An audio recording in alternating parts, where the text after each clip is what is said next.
Ừ.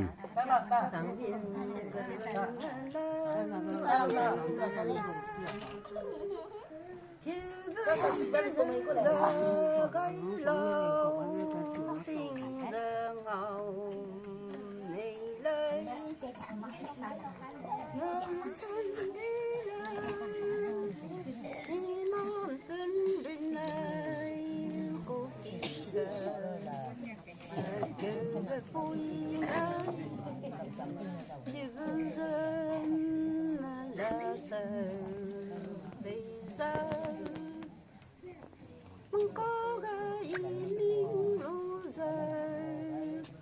nắng lom phun rơi ở trên bầu con xin câu nắng sâu sâu con chân lai cứ mỗi tiếng gà cày dây cái ton trăng nhưng trăng mà lại nắng chín bao con xì với bụi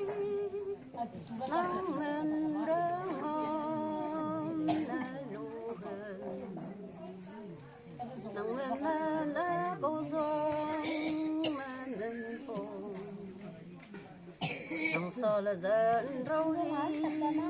đã lù hơn nắng gì chứ mình non lấy tâm đời điện đời xin bao cái tay hao đã quỳ ninh hồ lệ ninh hao bay đời trong tinh ta cái này vẫn cũng đời ở trên đỉnh này sầm mai nắng trên đó ra đây hà đi lại ra nắng minh rinh xuống là sáng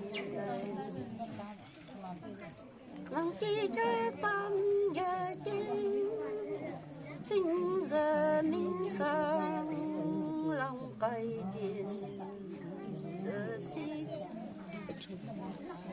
hai gia đình đông thiên giới bị chi kêu có yang mới bao gì lời mà có được gõ lắm bao bên ninh đến giờ tới nó gì rõ lối tôi mà xin lấy phơi nhà rõ gì không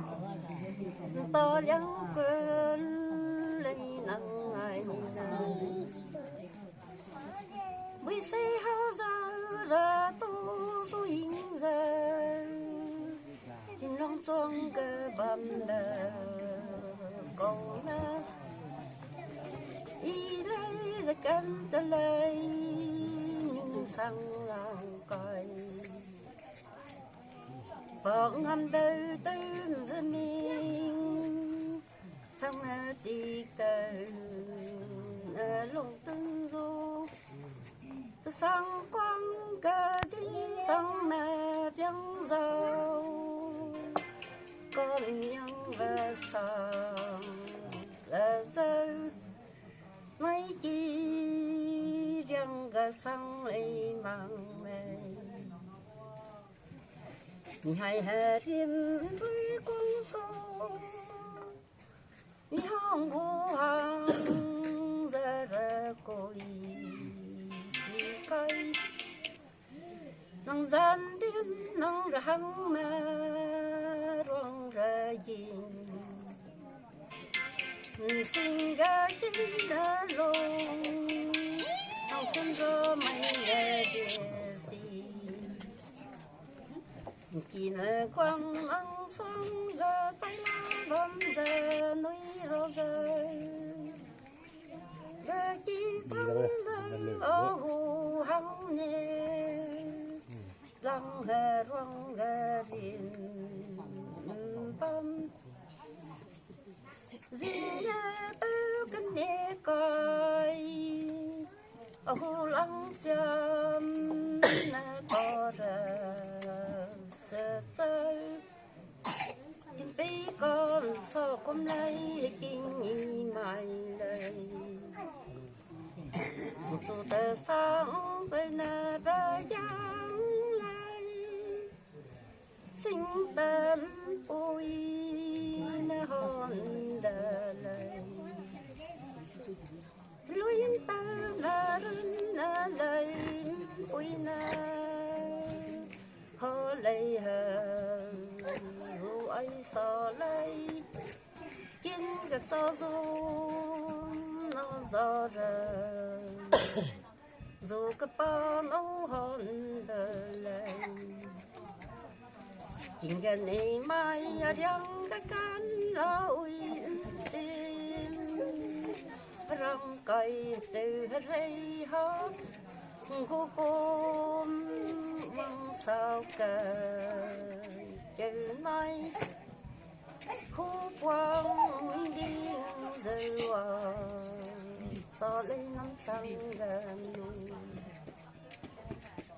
anh từ nay bao kỳ phăng uyên từ rình sơn ninh kỳ tờ sang anh là chiến chắc lệ từ ninh ra đã dung áo này lại đã bom ninh sang lòng về giờ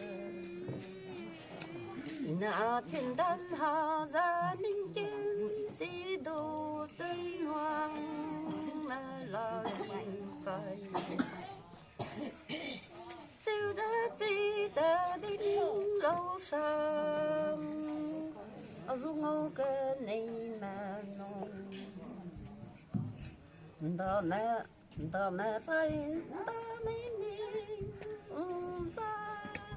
lâm hoang lên sân xa sơ